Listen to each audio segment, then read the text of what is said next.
Nautendai nofunga programu iyi ndafara iri kutsigirwa nokuti majournalist mese muri pano nhasi.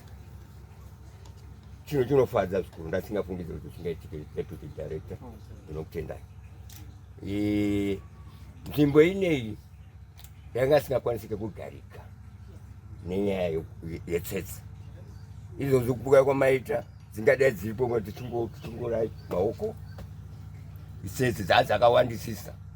Hapana tatakwanisa kuchengeta mombe, tasingakwanisa kuchengeta mbudzi, madongi dzinoruma.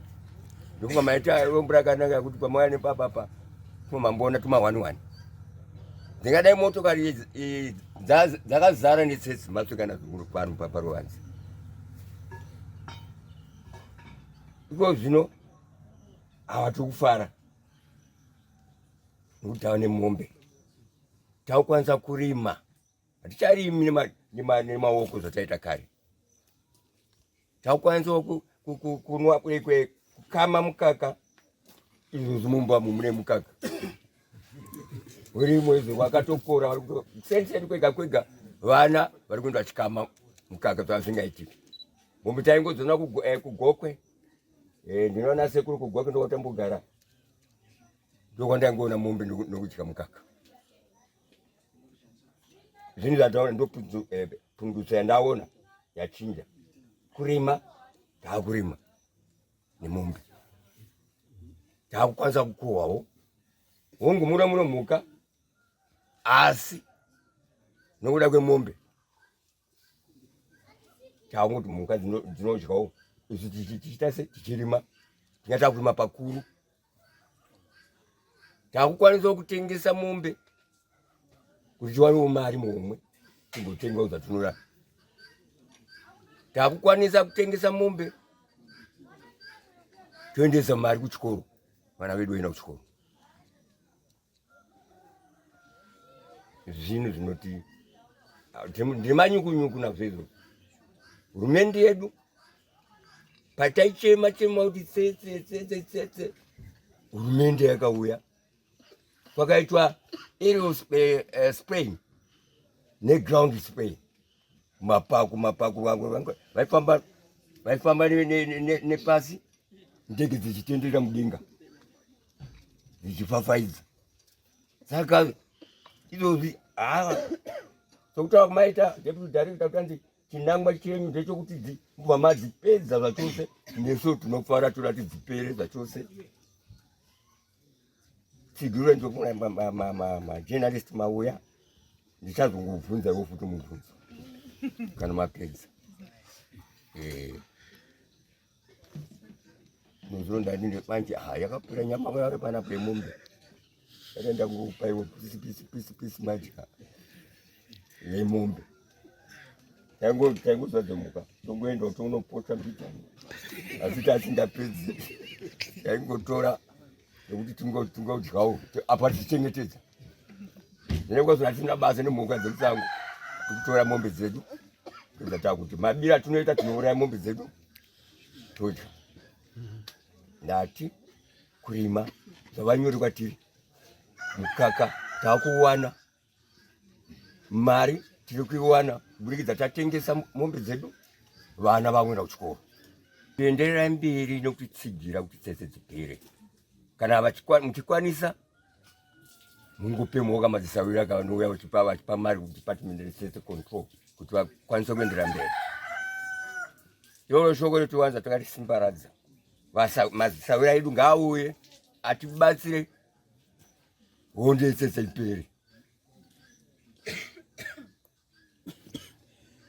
President vedu vaMnangagwa vanotitsigira kuti tichaedza patinokwanisira kuti tikubatsirei tsetse dzebva dzapera. Taimbotumirwa matractor ekurima. Zvinomwedza kuti matractor anga apedze dambudziko iroro here. Asi iye zvino hatichada matractor, tiri kurima nemombe dzedu. Zvavanyore kwatiri. Basa hombe ratiri kuita nderekukokorodza kudzidzisa mafamazi edu pamusoro pekukosha kwakaita kudzivirira kuredusa population yetsetse. Saka tikuti kana tavadzidzisa tobva taita kuti vaunze mombe kudhibhi kana mombe dzavo dzadhibha mombe dzavo padziye dzichifamba dzisangana netsetse dzechinongoti tsetse yamhara inenge ichinofa. Saka ine way tikubatsira kukontrola kubatsiridza kunouraya kwetsetse kunharaunda dzakasiyana-siyana kunofamba mombe dzedu. Ko dhibhi rinouraya sei tsetse? Mhando yedhibha ratoshandisa kunoku rakasiyana nemamwe madhibha anogona kushandiswa kune dzimwe nzvimbo mukati muZimbabwe munomu. Yatinoshandisa inonzi Delta Methylene SC. Inouraya maticks, which is our most interested part, and also ichiuraya tsetse. Saka pamunodhibhisa mombe painoenda inenge ine mushonga, so painongonosvika munharaunda munenge mune tsetse inenge ichiti tsetse dziri kumhara dzichiita dzinenge dzichinofa. Ndo mabatsiro atinoita sedepartment reveterinary food service. Urongwa makautanga rini kunoku wekuti munge muchidhibhisa mombe through mushonga wamuri kushandisa to control tsetse? Ndofunga munogona nge muchiziva kuti kubvira kare nakare kuno kunzvimbo kwangu kusingachengetwe mombe. Saka kuzouya kwaitwa pfungwa yekuti ngatitanga kuchengeta mombe, ndikangoti kutanga kwaitwa kuchengeta mombe kunoku ndopatatangisa kuti kana tingade kuintroducisa mombe munharaunda inoyi ngatichidhibhisa mombe tichishandisa dhibha rinouraya maticks richiuraya tsetse. Saka ndingangoti since time immemorial pakangotanga program yekuchengetwa kwemombe kuno ndopatakatanga hurumende ndopayakatanga kuunza pfungwa yekuti ngatiunzei mombe dzichidhibhisa ichishandisa mushonga weDelta Methylene SC. Kana tichitarisa isusu nyaya yezvati zvaitika sofa pakuredusa tsetse munzvimbo inoyi muchishandisa mamethods akasiyana-siyana muri kushandisa, mungati mimi zvafamba sei? Do you see an improvement? Do you see a decrease? What is happening? Tukuti so far we are so happy nemafambiro anga achita nhau yacho, nekuti muchaona kuti pakutanga taiti patinotora masamples semasamples amatinotora taiti patinotumira maslides edu kunotorwa kulab aiuya macases akawanda angane kuti ane mapositive kuti nzvimbo yedu ine tsetse, but mukati tichitarisa patrend yenguva yapfuura iyi ngoti kubva pagore rapera iyi unogona taitotambura kuti tingaite sekuti tikwanise kuona any positive. Watogona kutofunga kuti maslides edu arikuteswa here, but unoona kuti aiwa it's a positive sign inoratidza kuti tsetse dza under control. Ende chimwe chinhu chacho chaiti kana tifamba tipinda mugame park umu, ngatiti uri kufamba nemota kana uri kufamba nesoka wairumwa netsetse, but iko zvino unofamba kunobuda kune next area usina kumbosangana netsetse. Saka iko zvino even patienda kumatrips edu unotogona kushandisa kuti kuenda tisaone kana matsetse iko zvino kana wauda kutodziona unenge kutopinda inside mukatikati mumagame park inochika wangosvike mombe. Saka kunogara vanhu kwese uku tsetse I can safely confirm kuti tsetse dza under control. What diseases that are caused by tsetse both in humans and in animals? Dambudziko ratinosangana naro ndereya yechinhu chinonzi trips. Saka ndo chirwere chinonyanyisa kuafekta kumombe chinongonzi trips, and then kana kuri kumombe kana kuri kuvanhu ndo panokonzeswa na sleeping sickness yanagana. Ndo dambudziko rataisangana naro munguva yapfuura, but iko zvino right now dambudziko retrips era under control.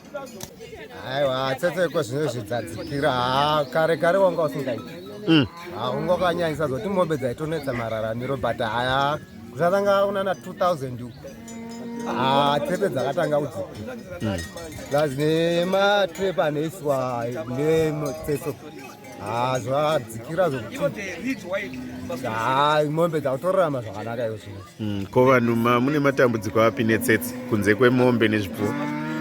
Vanhu dzairumba batika nyaya inonzi sleeping sickness. Nyaya yebata manje vanhu vazhinji vafana kunyanya vafana utanenge asingakwanise kudzinga dzaita senhunzi kudhara wandiranga dzakaita.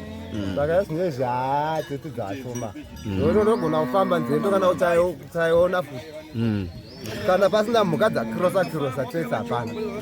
Nokuti dzeye dzinoedza kuita zvokukirosa nemhuka panodarika nzou dziya dzisiuya muno nepadzodi nepadzogona kungosarirawo but haiko zvinezvi hakusisina. Ndezvipi zvirongwa zvaitwa kuti dzinge dzichidzikira muno vaisa matarget nematrap anoita kuti matrap anobata tsetse. Matarget ekamhara pamatarget aya mishonga vanenge vakaisa inouraya tsetse plus yai inokonzera kuti mhara ipapa ibereke zvobva inokudzikisa kwadzo kushoma kwacho zvobva dzadzikira tida varamba vachitibatsira kuti tive nemuono pazvifuwo zvatinodii zvatinofuwa noone patinotarisira wakada tiri maruwa tindoufumi hwedu. Saka tinokurudzira kuti dai hurumende yaramba ichitibatsira ichitimutsiridza madhibha ichivaka achiwanda kuitira kuti tisimukirewo. In its quest to eradicate or reduce the Tsetse population in the area, the government has adopted a number of methods which include dipping cattle with delta methylene SC. This, experts say, is effective in killing the parasite. Mushonga wanoshandisa sezvavataura unouraya zvese tsetse nezvikwekwe.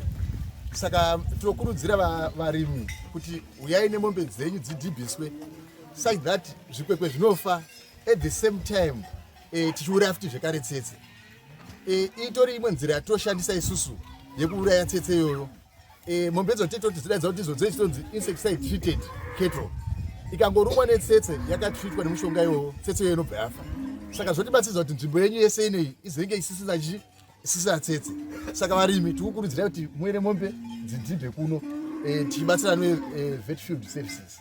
Other methods that have also been adopted by government to make sure that there is total Tsetse control include traps and targets. This is a killing device. Yes. Atikwazi kudziona apa. Oh. Wozvinongouya normally zvainoita ikauya the blue part is there to attract for visual stimuli. Inokwanisa kuona from afar. Then painosvika paground, obviously around the target inogona kumbotenderera ichitsvaga the resting place. Then from there painozoda kuatempta kufeeder because it feeds on blood, and because of this aspect this is what it was exploited. Tizokwanisa kuwana nyika. Panda uzoapply kuzotsvaga kufeeder, it will then come on this black part to alight there. Once alight on this black part to contract to the insecticide. This is the part which we treat with the insecticide. Normally we use geographically at the moment. So once it alight on this black part and it gets off from this, when it goes, obviously it will die. The information or the entomological data that we collect here is the one which gives us the basis to come up with intervention like the target control or ground spraying. So this is very important for us. Before we come with an intervention, we have to know, do we have some tsetse here or not? And at what level or density or apparent density? So it's also very key to note that. When they come for servicing, like what has been said, they will make sure that if there are any damages to the trap, it is sagging, they will make sure that it is tight again. And also they will have to replace the finals if there are no finals. Then perhaps if they are instructed that can you remove this trap, this can be removed and also redeployed at another point. So those are some of the aspects that they will be looking at when they come to the field.